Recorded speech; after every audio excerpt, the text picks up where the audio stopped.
Yo, what's up guys? Welcome back to the channel. A bunch of new YuGiOh cards just dropped, and we've got more info on the TCG Structure deck Dark World. Let's go ahead and kick it off with this because it's just a really quick, important date. So, the date that this becomes legal and is available is going to be on December 2nd. Technically, the stores will get it on the end of November, but yeah, December is when we're going to be getting the Dark World Structure deck, specifically December 2nd. But anyways, that's it for the news on the Dark World stuff. But let's go ahead and kick it off with the brand new YuGiOh cards. And you're excited about the world premiere cards, drop a like on this video, but let's get started. So first off, we've got some brand new reptile support with the Vanguard of the Underground Emperor, which is a level 8 Earth reptile effect monster with 2600 attack and 2200 defense points.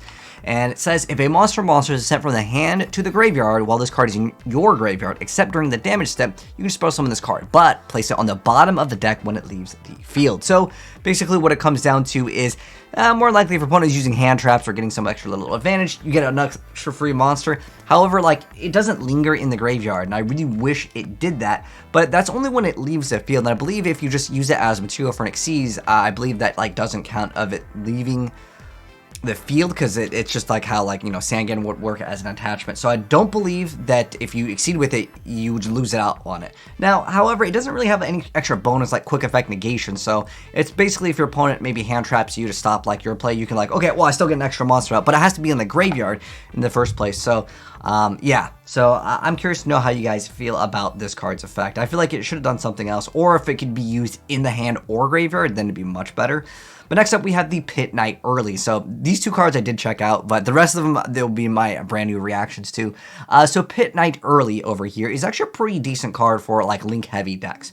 So it's a link 2 Fire Cyber's link effect monster, and it is generic because it's just 2 monsters. But the zones are a little bit awkward. It's got 1500 attack, but the zones are in the upper right and in the right. So in terms of the materials to effect monsters, and it says, when a monster this card points to activates its effect, except during the damage step, as a quick effect, you can target an effect monster your opponent controls until the end of this turn, change its attack to 0, also negate its effects. And then during the end phase, if this card is in the graveyard because it was destroyed by a battle or card effect and set there this turn, you can just special summon this card. You can only use each effect of Pit Knight Early once per turn. So it's definitely going to be an annoying card to deal with because it's there if it's destroyed by battle or card effect, it's coming back. Now, going into like how it would work, because remember, it's kind of complex with how it works because it has to be a monster this card points to activates its effect. Remember, that doesn't include just your opponents, that's your cards too. Because at first I was like, well, you only have like in a specific zone that your opponent like places their card in, that's terrible, but that's not actually the case. So the quick effect over here where you get to stop something's effect and negate it, you just need to activate something that is like pointing to it. So you can activate your own cards, and obviously again you're gonna have to like use some link combos, but I think that it has some potential. But each effective is only once per turn. If you use this effect twice, then this card would be even more insane, but I still think it's really good because it reoccurs itself and it's coming back. And it doesn't have the highest stats, but 1500 is like a decent amount, and obviously they're going to try to attack over it, but you can just make something 0, but it does say except during the damage step, so it did that, but it's fine. It's really not that big of a deal. The effect negation and on top of that 0 attack is good enough. So very good card indeed. Next up we have Mimsy, is that Mimsy's Elephant over here. So it's a trap card. It looks like an elephant, and it's a normal trap card that says supposed to summon this card as an effect monster. Oh, trap monsters are coming back. Okay, so Beast Earth, level 2, attack 0, 2000 defense points, and it says this card is also still a trap. And it says, if this card is in the monster zone as a quick effect, you get to declare one type and attribute. Then target one face-up monster on the field. It becomes that type and attribute until the end of this turn. You can only use this effect of Mimsy's Elephant once per turn, which it could also like change its level. Being able to change anything could be pretty good. There's a lot of like weird plays with Psychic specifically. Because it's any monster on the field, right? It doesn't have to just be yours. Yeah, converting something to Psychic, I know with Brachiosaurus, right, or Diplodocus or something, there's a lot of weird things that you can do, converting things to Psychic specifically, and then you just activate its effects like infinitely, right? So that could be pretty dang big for some weird OTKs. You could potentially FTKs with, was it, like Temple of the Kings, but yeah, that's more of a cheese sort of thing. And then I think this is just the rarity of some of these cards that they're showing off, because we've actually went over like a lot of these other cards effects. Oh, Telephone, this card is straight busted. If you guys haven't seen it, you can do infinite damage, you can infinitely heal, and you can get infinite monsters out with this card. This card's broken, and it's literally a common. And then Loris is, I think that's a super rare. And the Gadget Gamer is going to be a common. That's another fantastic card. Then looks like Gadget Gamer, Morphotronic Scanning, and Earphone, I think is also a common. Yeah, it looks like a common. Sometimes it can be kind of hard to tell. Is that a rare? I think on the Power Tool. Then Morphotronic Converter is, what is this? This is also common card. And then Life Extreme also common. These are all, by the way, in Power of the Elements, I believe. And then next up over here, we have more cards from Power of the Elements. We actually went over Goatee already, so I don't really need to go over this effect. But it's like if the original attack becomes 500 times the number of banished monsters, and then you can banish like all cards in the field. Like I said, I've gone over this effect. This is not a new card, I believe.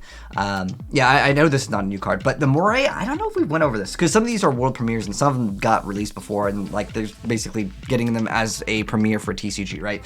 Anyways, Moray of Avarice, I don't think I've covered, which is a normal spell card that says banish one face-up fish, sea serpent, or aqua monster you control to draw 2. You can only activate one of them per turn. I mean, if you have 3, I wish, okay, if it didn't have this would actually be really insane, but it's still definitely a viable card.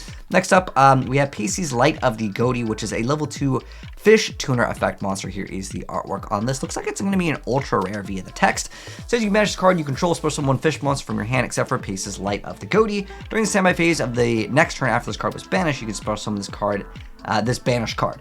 During your opponent's main phase, if this card was special summoned this turn as a quick effect, you can immediately after this effect resolves, synchro summon one fish synchro monster using this card you control. You can only use each effect of it once per turn. Okay.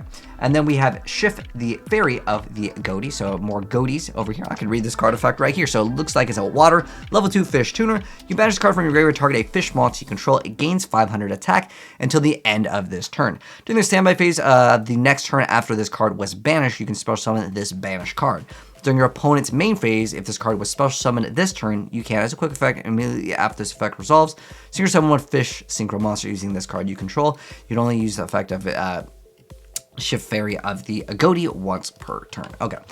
Next up, we have Sentry of the Goatee. Oh, so it's like they're making this a full archetype, it looks like. So, Ionok, the Sentry of the Goatee, is a level 6 fish effect monster, water, 2100 attack, 0 defense points. It says if this card is normal or special summon, you can target one of your banished level 4 or lower fish monsters special summon in defense position, but negate its effects. You can banish one fish monster from your hand and or face up field to add one Goatee trap from your deck to your hand. You can only use each effect of Ionok, Sentry of the Goatee once per turn. And then next up, we're getting some more fish synchros. Okay, that's pretty cool, because I feel like I didn't really think that there was that many, so this is good. Next up, we have Asken, the bicorned Goatee. So it's got double horns on it. The artwork is pretty dang cool. So it's a level 8 water fish synchro effect monster, 2700 attack, 0 defense points, and its materials are 1 tuner plus 1+ non-tuner monsters. And it says if this card is synchro summon, you can target one fish monster you control and one card your opponent controls, banish them. If this card is banished, you can banish one fish monster from your graveyard to special summon this card. You can only use each effect of Asken, the bicorned Goatee, once per turn. And then next up, we have the Most Distant Deepest Depths. So it's a field spell that says while you control a fish synchro monster, this card cannot be destroyed or banished by card effects. You can only use each of the following effects of the most distant deepest depths once per turn. You can banish one fish monster from your hand or graveyard and add one Goatee monster from your deck to your hand. If a fish monster is normal or special summoned to your field while this card is in your graveyard, except during the damage step, you can target a fish monster you control, banish it, and if you do, add this card to your hand. Okay, pretty decent card over there. Being able to just keep on banishing and then just to search out whatever you need. And then we have the trap card, Goatee Chain, which is a normal trap card that says banish one face-up fish monster you control to special summon one of your Goatee monsters that is banished or in your hand, deck, or graveyard with a different original name from the monster banished to activate this card. But banish it when it leaves the field, you can only activate one Goatee Chain per turn. So let me know, guys, what you think of all of the brand new Yu-Gi-Oh cards and the fish stuff. Very interesting. I don't see it being like uber S tier. I think a lot of people are excited about this, though. That's a pretty cool announcement. But I'm really curious to see if someone can pull off some weird thing with this. That's the card that I want to mess around with, the Mimsy's Elephant. But if you guys enjoyed the video, drop a like on it. If you're new here, hit subscribe, turn the bell so you don't miss out on new brand new Yu-Gi-Oh cards when we cover them down the line for Power of the Elements. And I'll catch you guys in the next video. Peace.